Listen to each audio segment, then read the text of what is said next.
Okay. Hello, Ellesha. Hi, Hamza. How are you today? Pretty good. Yeah? Mhm. Yeah? Mhm. Okay, I have a small introduction for you. Okay. Yeah. Yay. Alright, so Ellesha is a student and employee. She's an economic major with a focus in finance. For work, she holds a position of leadership and has been my supervisor for almost a whole year, Mhm. since the summer, right? Yep. Here are some positive things about her. She's been great at her job, at being a supervisor, and she's mindful and considerate. Thank you. While she's an introvert at heart, she's great at communication and balances the social demands of her job against her personal needs very well. Thank you. Being an introvert, she's also terrible at taking compliments. As I'm sitting here awkwardly throughout this Yeah, introduction. like, thank you very much. That's beautiful. Thank you. Yeah, I am the worst at taking compliments. Yeah, Yeah, it's not a skill of mine at yeah. all. Do you think it's Yeah. a skill? Do I think it's a skill? I think it is. Is it that hard? I think you can learn to be good at taking compliments, which makes it a skill. Uh, I have not put in the effort because I just want to run away from compliments. So I think Why? that's, Why is um, I don't know. do you think you're good at? Do you think you're good at your job? That's a really good question. Some days, yeah. Some days, really Ah, no. So, yeah. yeah. I mean, personally speaking, that's how I feel about like myself generally. Like Okay. some days you feel good about yourself, some days you feel bad, not Yeah. the best about yourself. Yeah. Is that how you feel sometimes? That is, yeah. In and Yeah, out. I feel like you see everything you do. So there's a lot more judgment than other people might have because you're seeing every detail. because you're seeing every detail about yourself. Yeah. Yeah, that's a good point. Yeah. Mm. So, But so, in what situation do you feel like you're good at your job? in what situations? I think I'm really good at connecting with individual human beings. I Yeah. think that's one of my strengths. I can talk to anybody, no matter who they are. Mm-hmm. I can think of questions to ask them. I can catch on to one thing they say and really like latch onto it and keep a conversation going on it. I think that's made me really successful in a lot of the jobs that I've been in is the Mm. fact that I can talk to anyone. And then, what else? Um, I'm really good at like finishing and like doing things that other people don't want to do. I always joke that I'm kind of built for like cubicle work. Yeah, you told me. Because really the repetitive, tedious tasks are, I'm really good at those. Yeah. And so Do you like turning your brain off and I just kind of do. I kind yeah. of do. One of my favorite things to like refer back to is I used to work for a t-shirt printing company. And one day they came in and they said, we need like 1,200 shirts printed with just one logo on the back and one logo on the chest piece. And we said, uh, you have 2 days to get this done. Go ahead and go. And I got it done in one afternoon because like setting up a system that was effective for me was Yeah. super engaging. And like seeing how quickly I could get through it with quality work was something that I found really, really interesting.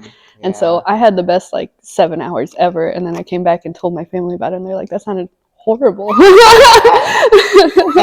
But I really did enjoy it because it was tedious, like just making sure that I found an efficient way to do the work Yeah. over and over again. Yeah. Something that I used to work at the Helge Center, and Hmm. that was pretty tedious work as well. There would be like printing stuff, organizing stuff. Yeah, So I mean, my main method would be to like just constantly like doing the work and then figuring out what is the best like most efficient way to do it. exactly. Yeah, Um, and yeah.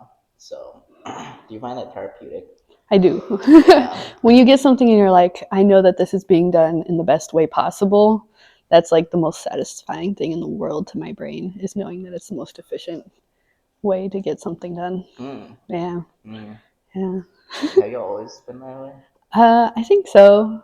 As far as I can remember, I think, I don't know, there's not much in like childhood where that comes out necessarily. But I was like really big into organizing things. I guess Legos, I would like organize them by Oh, really? color and build them like, or I would always organize before building, which would annoy my brother who was just looking for pieces that he wanted to like add to his building. I was like, no, don't take from mine. They're all sorted. Instead of building things, you sorted them. Yeah, exactly. And then I built things, and I would build them really fast. And he'd be like, how did you go from nothing to this all of a sudden? Really? So, yeah, because organizing helps efficiency. So, That's true. yeah, That's true. yeah. What did you build? With my brother, it was mostly, we had like Matchbox cars. Do you know what those? Like small They're little cars? small Yeah. cars. Yeah, and so we would build like little houses for them and little Okay. shops and stuff. Really cool. It was really fun. Yeah, and so we'd do that, and then each car would have like a little personality, and we'd play like we were in a town of cars. Yeah. It's fun. Personally, I've always been interested in those huge houses. You know, like the really expensive like houses with like cars and people inside of them, and you can make all the furniture and stuff. Like Barbie houses? Yeah, I like kind of? Barbie houses. Okay. Like that's always been, I guess, I don't know, maybe it was a method to escape, kind of. Yeah. You know, like a huge house and you can just do whatever you want and you can role play whatever. Yeah. So, have you been into those? I definitely was like Barbie growing up because I had two older sisters and then my little brother. And so I had I loved Legos and Matchbox cars because I could connect with my little brother. But then we had a Barbie house. Somebody built one for us that was like 3 stories tall, made out of plywood, and it was beautiful. And it was big enough that I could like crawl into one of the rooms. Wait, what? Yeah, because it was just built like cubes, like the cube shelves you get with the cloth boxes that go into them. Yeah. It was kind of like that size. around. Oh yeah. So, we could close that door too, and then get less passing sound. Yeah. But okay, so you could crawl into them? You could crawl into the cubes, and yeah, as a little kid, I was real little then, maybe like 4 or 5, so really little. But who built it? I should know this, Oh. but I don't remember because this was in Louisiana. So we moved away from Louisiana when I was like 8 years old, 8 or 9. And you grew up there? A lot. Louisiana person? Yeah. How far is Louisiana from here? From here, 16 hours ish to Slidell, where I lived. Yeah. How did you end up in Valparaiso? A very roundabout. So I grew up in Louisiana. We were there during Hurricane Katrina. And really? yeah, so we were there 3 years before, 5 years after. And my dad works in a hurricane relief down there. Yep. And so he helped with the camps, bringing in volunteers and all of that. And all of us helped too because it was a really good job for bringing in family, and we could like join him in the evenings to meet with the volunteers at the end of the day, and it was really fun. And then so he worked there, and then we moved up to Minnesota for a year because we were planning on moving overseas. Where? Well, first we had no idea. We just knew we were going to go overseas. My mom had a passion for anti-human trafficking and recovery from women who had gone through that, and so that was kind of the goal, was to get our family into that line of work. Yeah. And then so we went to Minnesota where there was a mission agency that would help us find a location and like a partnership agency so that we just don't go in by ourselves coming up with what we think needs to be done. Rather like locals who knew what needed to be done was kind of the goal there. And so we went to Minnesota. We did training on just like how to go into a culture respectfully and to adapt ourselves rather than asking the culture to adapt around us. And like language learning, kind of the different forms of language learning. We didn't know where we were going yet, so we didn't have a language to learn. We were originally going to go to Nepal. And then at that time, it was like right around when they switched. They were in switching from a king to monarchy to democracy. And then so during that, our visas got denied, and so we did not go to Nepal. And then we ended up going to Peru. Yeah, Peru. And so I found out that a couple days ago. Yeah, You lived in Peru. I did. Where is Yeah. Peru? Peru's in South America. It is right along the coast. It's a really, really beautiful country, really unique country. It has, what is it? Every type of, I'm forgetting the word for it. Geography, no. Every type of Climate Okay. except for Arctic tundra. So Arctic tundra is the only type of climate you don't find in Peru. Everything else is there because there's mountains and jungles and deserts, coastal regions. It's really diverse. Did you explore everywhere? Not everywhere. How long did you live But there for? we were only there for 3 years, Oh, so pretty how short. old were you? That was 9 to 12 years old. Okay. Yeah. Okay. So, Did you want to explore everywhere? yeah, exploring was Yeah. kind of the fun part of being there for sure. Yeah. And Did you go so, to school there? nope, we were homeschooled. So, we had like a language tutor who would come in and teach us. We had planned on staying there for about 8 years.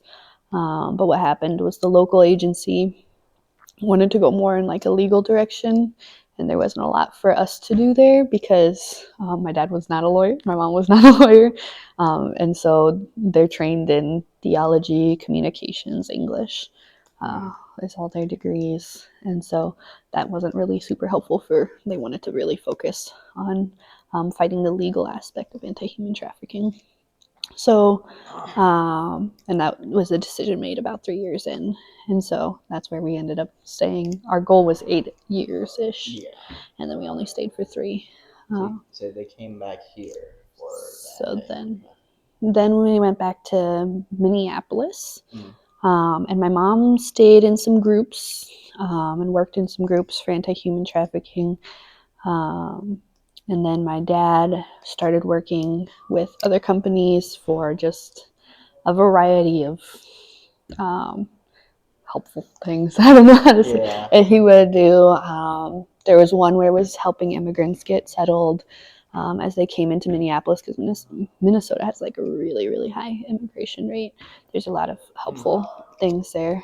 And then another job he had was working with prisoners right out of prison. And helping them get settled, because it's really, they come out with a really small amount of money, like less than $100. Really, yeah, and sometimes like the bus ride from the prison to the city takes half the money that they're released with. So it's kind of wild. And so I think the incarceration, like reincarceration rate in the first 2 weeks is like, it's crazy, like more than 60%. Something like that. And so like helping them right in those first 2 weeks is really, really important. Get them on their feet. Exactly, yeah. Because currently our system is not set up super well for for helping them. So that's that he did for a while, and then he was working with Johnny and Friends, and that was up until most recently. Wait, what's so Johnny and Friends is an organization that helps with people who have disabilities, who live with disabilities, and then also like mental health struggles. And so, yeah, it's a really big organization, like cross country. And so he was in charge of the Minnesota region. And then, and then now he's searching for something new. Don't know what it'll be, but he's in between something else. Yeah. And so now my mom's working social work in Minnesota now. Oh, okay. In Minnesota? In Minnesota. So your family's not here? No. Oh, yeah, so it's just me. So wait, so how did you I get so that's how we got to Minnesota. They went back to Minnesota after Peru.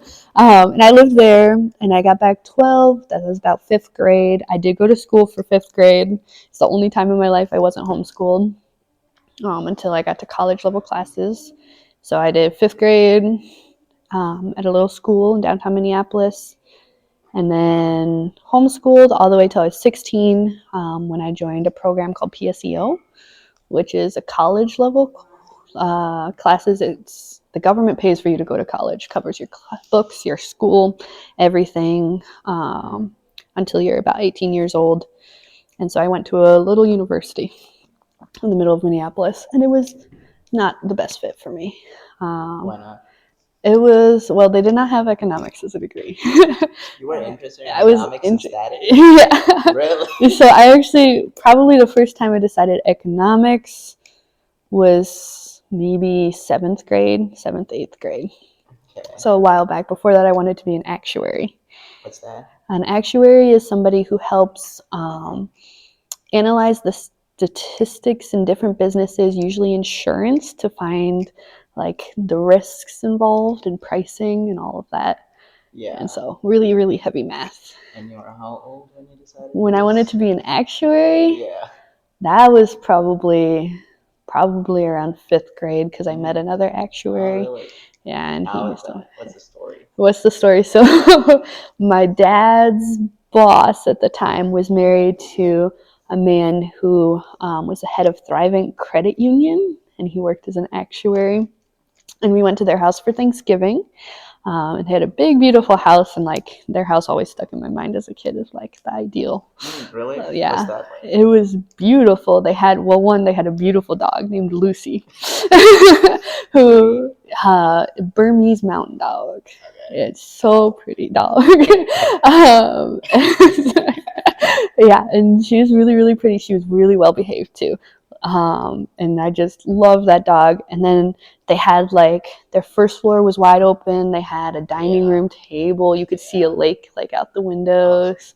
It was so nice. The kitchen was set up so nice, but they had like a pantry too, which I thought was really cool. And then upstairs at the like top of the landing, they had a whole game room with like a pool table and stuff. It was really, really. That's a rich house. It was kind of beautiful. But they were also human beings, like you couldn't tell. They were really like good souls, down to earth. And so they were a couple that I looked up to a lot growing up. And so when this man was telling me about actuarial sciences, and like I would hang on to every word, and I don't think he has any idea that like I was listening as much as I was. So he was such an influence. Yeah, he probably has no idea. I did find out when I came to Valpo that he was the president of Habitat for Humanity, which is a really big organization too. And I found it from why like I had a random class where I was supposed to look up the board of directors. Snap. Really? Yeah, and so found him on the internet. Yeah, and I found him on the internet. So when I came here, that was where when I discovered he had that job, and so you get surprised. I was it's weird to like see someone you know when you're looking up a board of directors.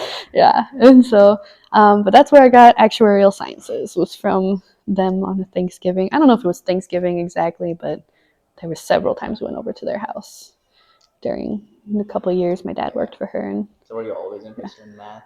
Math was always a big thing. When I was really little, I'd say I wanted to be a banker. Then I learned about loans and how they hurt people, and I said I don't want to hurt people. So you decided the thing that was opposite? Actuarial sciences is not better. It's not right? It's not necessarily better. That's the people who like decide the rates and stuff. And so I don't know, but in my brain it was better because I wasn't like signing off on. Yeah. Doing the dirty work. Yeah. I didn't have to see their face.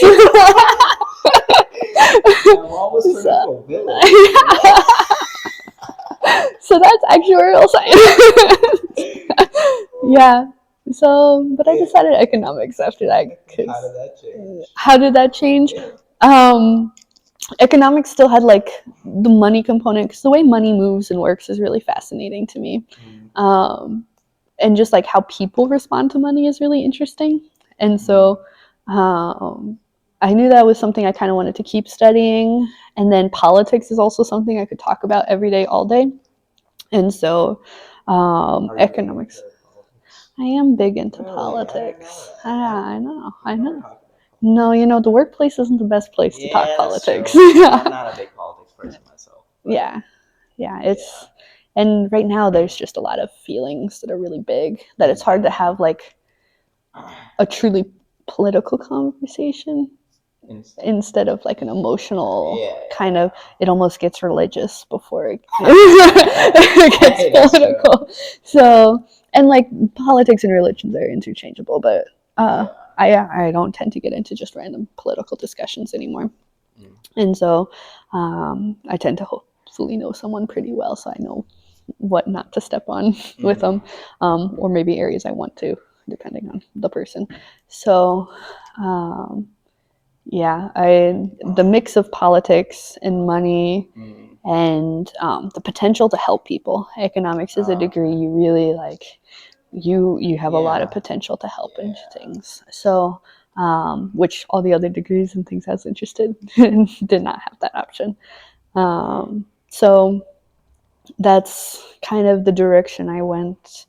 And my college at the time did not have economics as an option. So I knew that was not the fit. They had two classes. In the one class I took, um, macroeconomics, I met one of my favorite teachers ever, and he encouraged me so much to go into economics, and that's kind of was my sign of like I really do. It was the first class I had in it. Going into it, I was really excited because I knew this is probably what I wanted to do. Yeah. But I got in, and he was fantastic and Was he a good encouraged me. professor? He was a really good professor, really engaging, Yeah.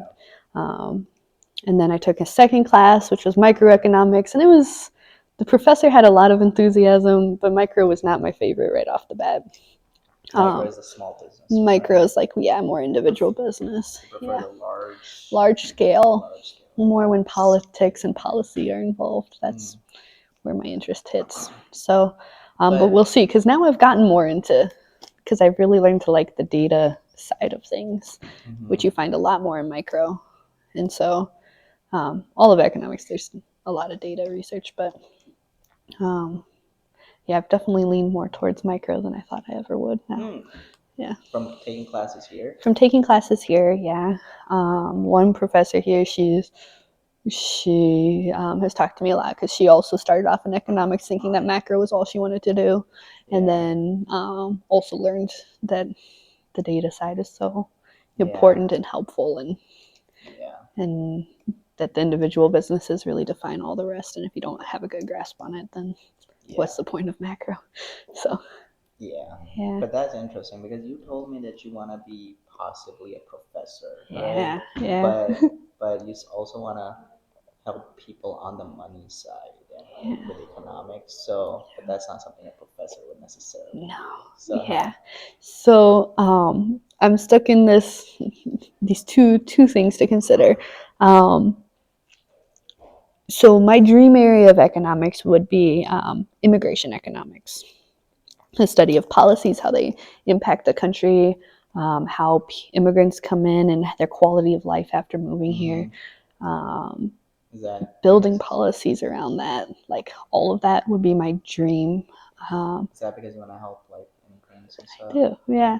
And I think that there's just not enough research done on the impacts of a lot of our policies. There's assumptions of how policies will impact immigrants, and not a lot of, not as much afterthought as I would like to see. I mean, there's people out there certainly doing it, but there could be more considering how nomadic the world is right now. And so that would be my ideal, actually, is to study immigration economics and then help build policies on it. But I am very not well connected. And so getting into somewhere where I can make a difference with policies and immigration economics, it's possible. It's also, I'm not well set up for it for now. Like so socially? Like socially well set up. So getting into the government can be really tricky if you don't know people. And so that's something I could do research still, and doing research so that it gets read and can be influential without government mostly happens at university levels. So your university's professors are all writing all the time, right? And publishing. And so I can then kind of take that direction with my writing and have more influence. So professors, I think, the most reasonable place to land to have the most influence. And I just like college students. I think I could be on a college campus for the rest of my life and be really happy. Yeah. So it's definitely. How's that? I hope this continues. I think we're seeing maybe a shift in culture, but college students come in wanting to grow as human beings. For the most part, we hope. We really, really hope. And we do see a little shift in that right now because there's like an expectation you go to college in a lot of families, and that's impacting this a little bit. But ideally, students are coming in with a want to grow and a thirst to grow. You also just get them for the first time away from family, which is just going to push growth whether they want it or not.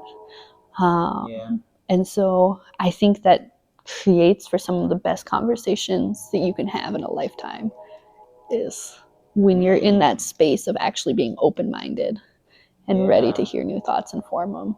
And so, do you want to be that influence? I don't know if I want to be the influence, but I definitely want to be part of the conversations.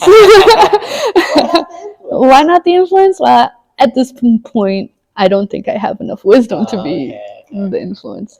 So maybe if I hit that point and I have that confidence and know where I stand better.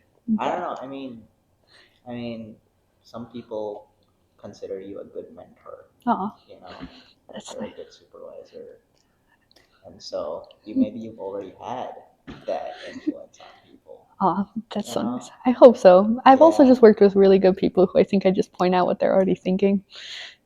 And then Maybe. it sounds like I'm real smart, but really I'm just pointing out exactly what they needed to hear that they're thinking. See, look, for me, the thing is, I was talking to my therapist, Uh-huh. right? And the therapist always says, they say, I'm doing nothing. You're doing all the work. Uh-huh. And I disagree. I disagree. Yeah. Because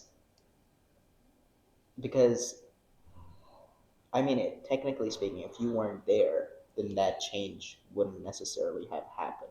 You being the catalyst of change is an influence in itself, I can see that. right? Yeah, And yeah. now you could say that for the most part, yeah, it was the person who was willing to change, who had those ideas already. Yeah. But still, that person is still grateful for you to be there.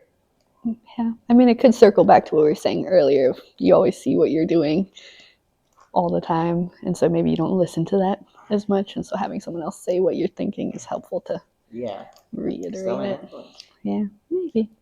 Yeah. Maybe. Well, thank you. Cool. Yeah. But okay. So wait, so you're from a background of a lot of social action. Yeah. Social justice and action. Yeah. How was that? How was that? Growing up and seeing your parents doing that. It definitely made me who I am, which is kind of dumb to say because I feel like everyone says that, but it really it gave me a perspective on the world that I think is really, really important, of knowing that there's greater things than yourself, and those things should be driving you and motivating you. I think, there's good parts and there's bad parts. There's a lot of stuff that as a kid, I think it was really difficult to process things, and I definitely had to process things at an earlier age than some other people. Yeah. Was there a significant moment that you could remember? There's a lot of significant moments. Okay. Yeah. Can you give me a little more of kind of what you're looking for in that? I'm pretty open. But what do you think? The significant moments. I think there was a point where we had two girls living with us, whose situation they needed to be nearer to the city and not on. They had like a safe area for all the women. They would take them to like a farm, and they had like a little walled village where they could live when all the all the court proceedings and everything were happening, to protect the women at the time. But these two girls, they needed to be in the city. I can't exactly remember why, but they were both just a little older than me, and they were sisters. And like the first few days, um, they would, like, every time we would eat, they would save a portion of their food and like pack it up and asked us to pack it up at the end of the day and put it like in the back of the fridge. Yeah. And then like rationing it, because they didn't know when they were going home, and when they went home they didn't know when they were getting food next. And so they were making sure that that they had food for when they left, which is like, as a kid from the United States of America, you don't have that concept. You don't learn that anywhere here quite. And so where were they from? And they were from the city we lived in Peru. In Peru. In Peru. And how old were you? So I would have been 9 or 10 at that time. Yeah. And so there was that. I mean, really, really young was Hurricane Katrina. So I was really little. trying to remember, it's 2005, so I was 4 years old when that hit. And then after that, we were there, and there was just so much devastation. I mean, they're still rebuilding houses from Katrina, and that was however many years ago now, 20 years ago now. My math isn't mathing somewhere in there. So you see all of that, and like, I don't know, you don't take things for granted when you can see how quickly it's taken away. You were in that spot. Yeah, and so that was like a really young age. You knew that.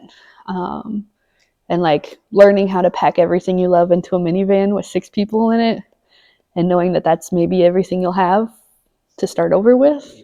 Like, those kinds of things shape you. And so as a kid, obviously a little less, because you don't always realize quite the impact until later on, because it's usually the adults dealing with most of it. But it was always like, pack your backpack of your favorite stuffed animals and go. And so yeah, and then you come back and you see like your friend's house isn't there anymore, and you're like, why did my house survive and theirs not? And there's really no answer to that. It's just, did a tree happen to fall or did it not? And so, did you have those types of questions? Yeah, there was all of that. And but then like my little brother, there's such like an idyllic side of it too, because we were driving through the first time we came back. We were staying in Indiana because I have grandparents here during the evacuation, and my dad had come back really early, but we didn't go back till I think 6 months after the hurricane. And we were driving through, and it was so bad still 6 months later, and we were all silent in the car, like looking at just the flattened houses everywhere around us. And my little brother, he's about a year and 9 months younger than me, so he was really, really little, three-ish, 2-ish, 3-ish, and he was like, whoa, look at all the broken houses. And my mom's like, yeah, and she's got like tears in her eyes, and my brother's like, don't worry, Mom, Dad'll fix them all. And so there's also like that little kid side of like, don't worry, it's all good. It's okay. Yeah. Don't worry, Dad's gonna fix it all. And so there's also like that side when you grow up with it, is like, well, we're here fixing it, so it's just all going to be better. And so you feel like you're doing a lot more as a kid than maybe you actually are. But that's a positive side too, I think. That innocence. Yeah. So, yeah, all of that definitely impacted me a lot in a lot of ways.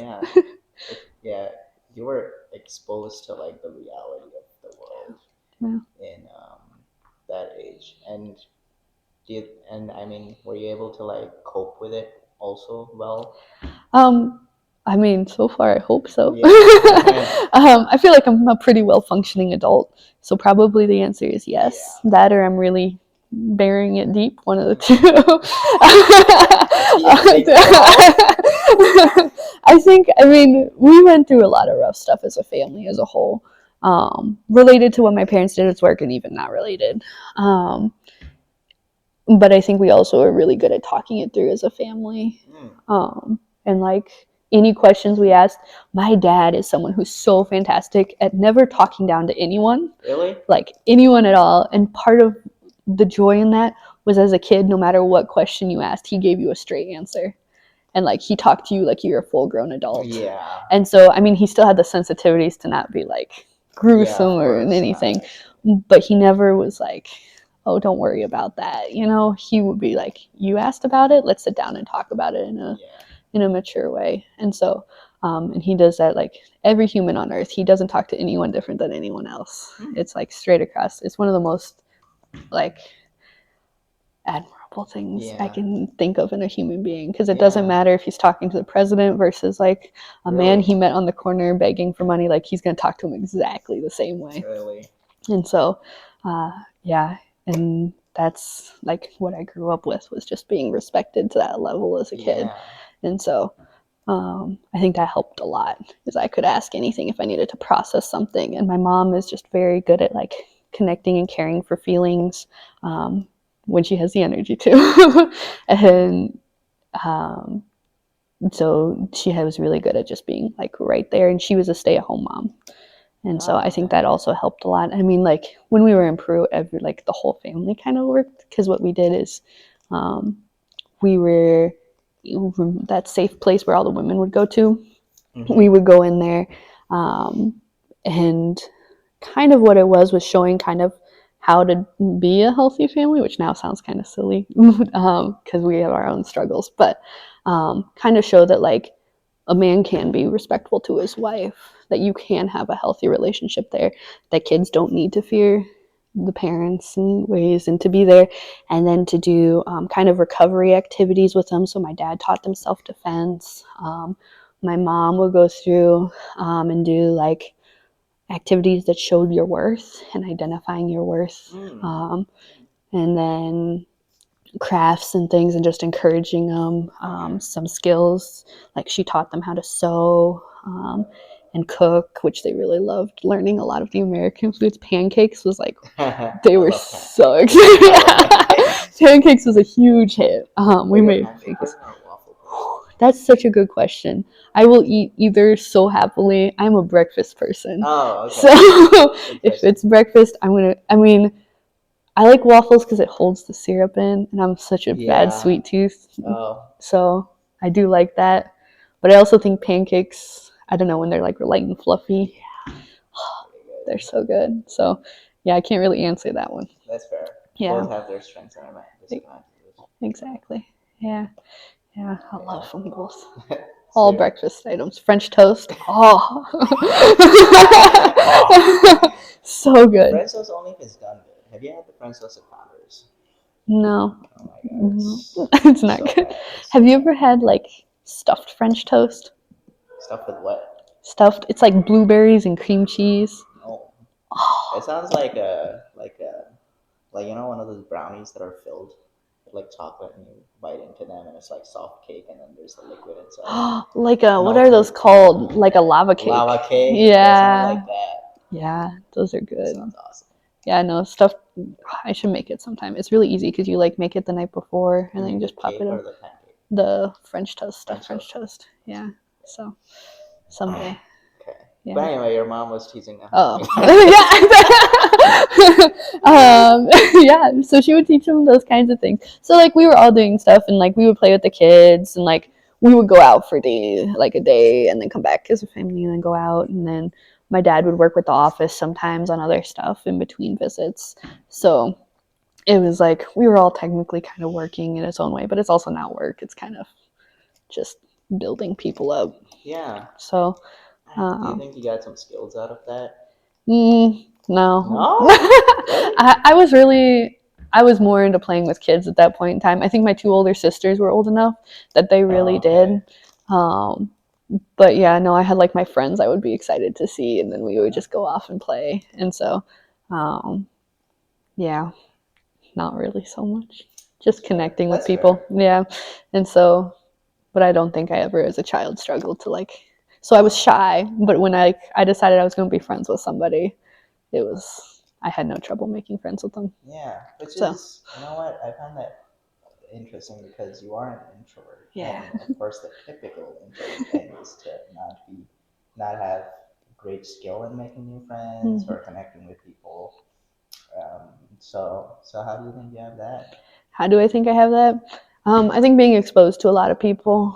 Yeah. My mom is an introvert too, Oh, really? and she's also very social. Huh. Yeah, and she loves talking to different people. Wait, so at that point, Yeah. don't you just become an extrovert? Like, So kind of introvert and extrovert, it's kind of where like your it's energy the comes energy from. comes from. Yeah. Yeah. And so Okay. like on the personality chart, the what is it called? Mavis something. Oh no. Well. Give me one second. All right. Well, Ellesha left because she had to go on duty. So that's it for this one. Thank you for listening. Thank you for listening. Thank you for listening. Thank you for listening. Thank you for listening.